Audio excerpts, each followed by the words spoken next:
this is Mike from Linkin Park, and I'm here with Smash. I'm good, thank you. Yeah? How are you? I'm fine too, thanks. You having a busy day? A little bit, yeah. We're in the beginning of like a trip for just a promo trip, which is not something we usually do. We usually when we're releasing an album, we usually start touring right away. Like we put out the first song and then we're on tour for like 18 months. So to just come out and just talk to people and not play is actually pretty unique for us. And how is that? That's great. It's fine. Yeah. I mean, like, I kind of want to be playing to a certain degree because that feels more natural. Yeah.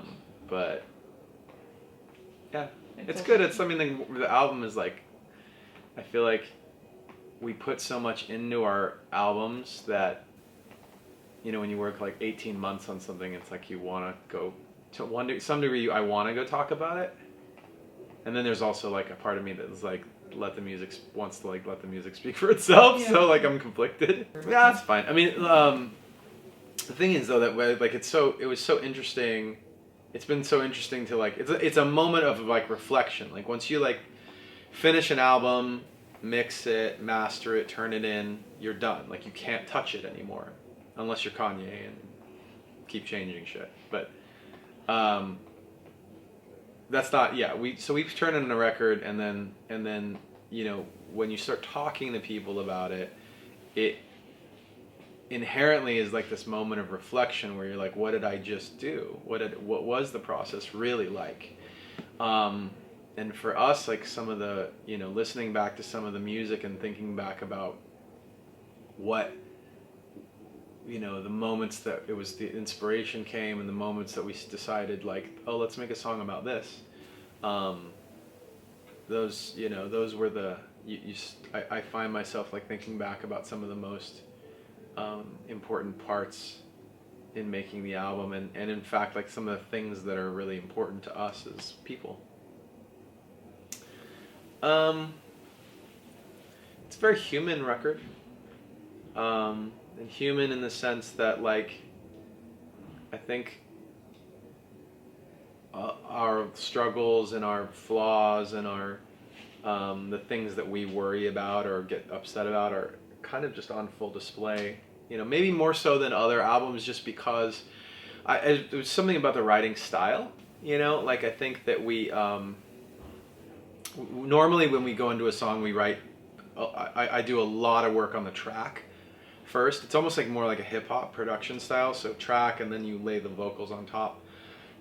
And on this album we did it the opposite way, where we did the writing and the vocals and the concept first. Like the first thing when we walked in the studio every day, the first thing we would ask is, you know, what do you want to write about today? And that's the reason that's really different is if you've got a track first. Let's say the thing that's really on your mind is, oh, I want to write a song about, in this case, like I had a song, there was one song about my kids called Invisible.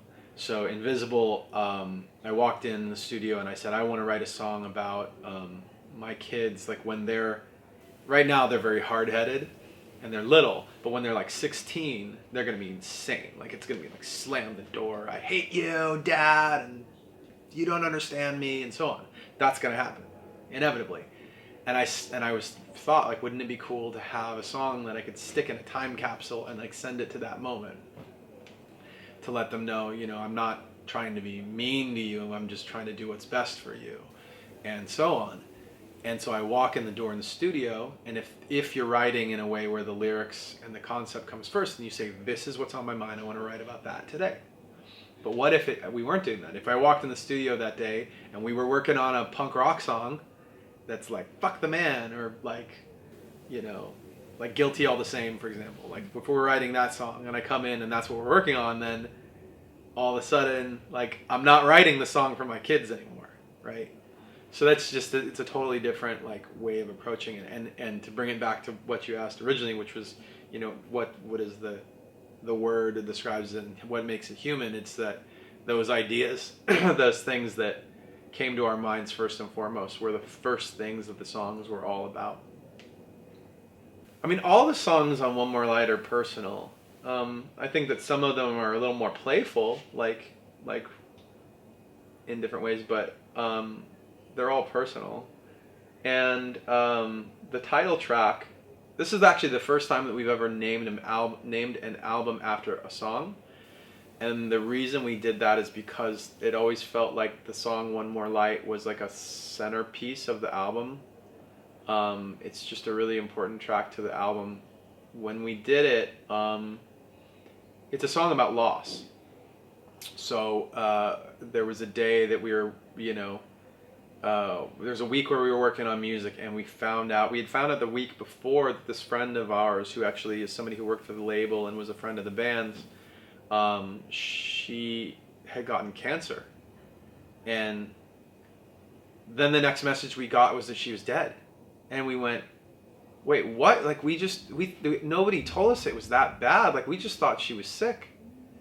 And Brad went to, the other guys were, well, I was the only one in the studio it was a Friday, and Brad had gone to the funeral.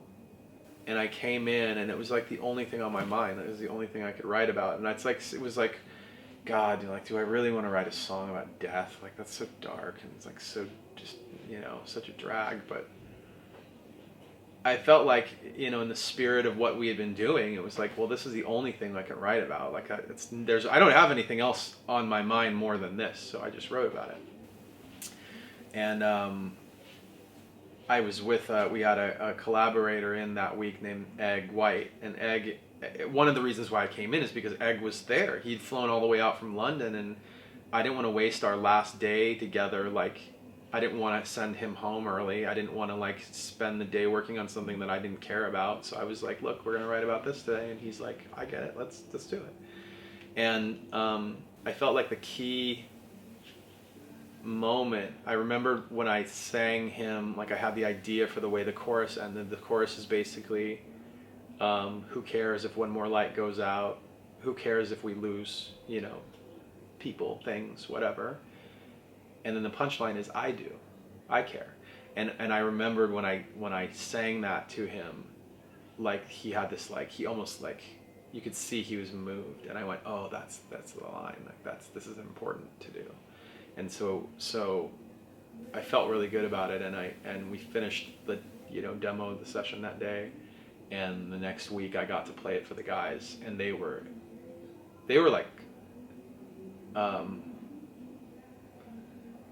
just almost shaken by it. I remember Dave was really, he was crying. I've never had that situation where I played a song for somebody in the band and they got that emotional, and that was when we knew it was, this was an important song for the record.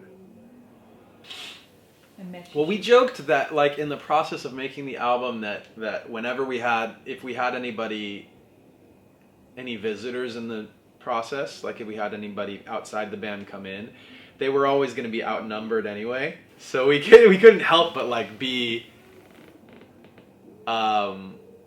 to assert our voice on the album. Even if other people came in, we were still in charge, and it's our album, it's not their, it's their, our name is on it, it has to be us. In terms of what makes Linkin Park though, I know there's things that people have heard us do many times in our signature to the band, and for sure when you come to the show you're gonna hear those things. It's not we're gonna stop playing One Step Closer and In the End, that'd be weird. But in terms of the album, I know that the band is just, we didn't want to compromise or to what's that term, to halfway commit to a different sound. We've done a lot of albums that were very risky and very much a challenge, and we knew going, when we put out Minutes to Midnight or when we put out 1,000 Suns, the fans were going to be oh my God, what are you doing? That's not what I signed up for. That's totally different. 1 star, 0 stars. I'd give it -5. This they actually would say, I'd give it -5 stars if I could, right? And then meanwhile, you got those people that do that, and then you go and the other 2 to 1 or something, usually it is it's like 5 stars. So they're split, and there's nothing in the middle. And we've lived through that multiple albums, so we knew that was going to be some of the things going on this record. But what they end up realizing is it's not like the band doesn't move in a direction that way. The albums aren't in a line, like they're not evolving towards something. They're just individual satellites. Like they just, they only relate to each other in the sense that it's Linkin Park. It's not, you come to the show and it's just the whole patchwork of all of the stuff that we've done. I mean, we did a song with Darren from System of a Down and Tom Morello, and we've done songs with Jay-Z and Busta Rhymes, like, and now Kiara. Like we're proud to be a band, and Steve Aoki. Like, we're proud to be a band that can do so many different styles, and we keep adding things to that list. Not just to be like tourists, musical tourists. That's not what we're about. Like, I go all in when I'm learning about how to create a sound or how to make a song. Like, I don't want to be, kind of like casual about it. Like, I think it's important. That was one of the things when we first started making Hybrid Theory, was that it was important to us that people knew that I grew up on hip hop, that it had to be apparent in the record. Like, if you can't listen to me rapping and say, no, that guy's an MC, that's first and foremost. He's not like a rock dude who raps. I'm a rap dude in a band. Like, if it wasn't for the band, I'd just be making rap music, period. That would be it. If I knew, that's the thing about me and like interviews. It's like, if I have something in my mind, usually I just say it. Like, you could ask me about anything and I'll just answer, I'll just say whatever I'm gonna say. It's just like super frustrating for some people. But yeah, I feel like the thing about on this album, we're obviously,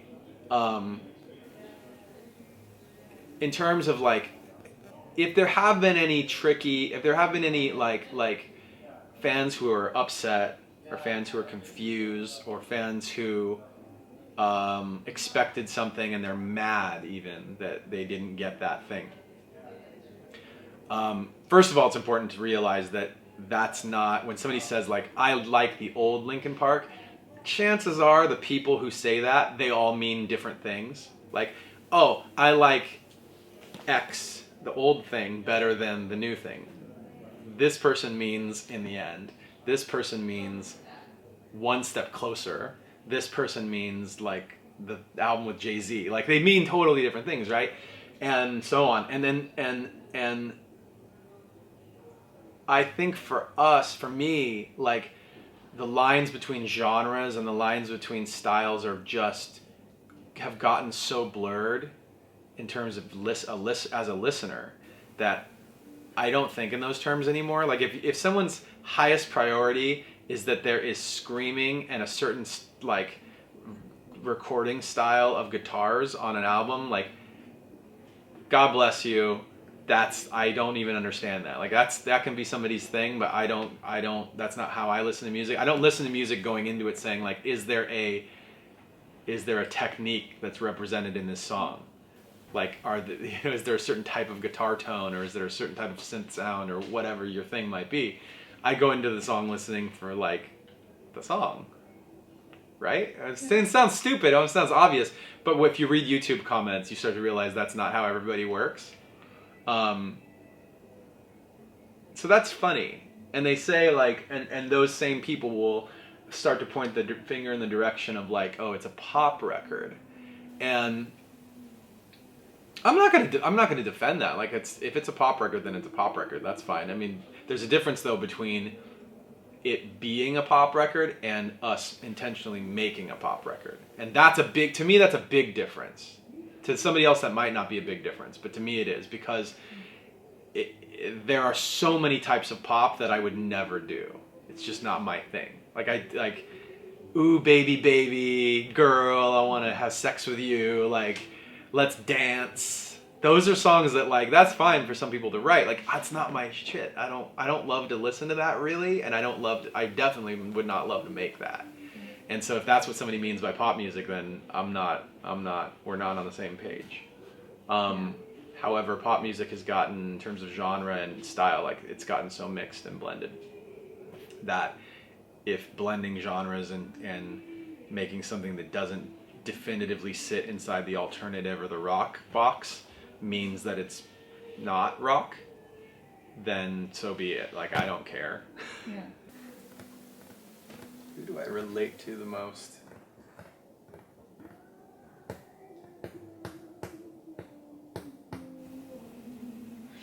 I think that if I could be a Disney princess, I would be Moana, because she's not anybody else's, like, she's not relying on anybody else to get shit done.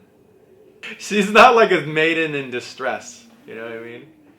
And I think that's great, not just for me, but like as a role model, like princess figure. Like, I appreciate that. I've got girls, so I appreciate that.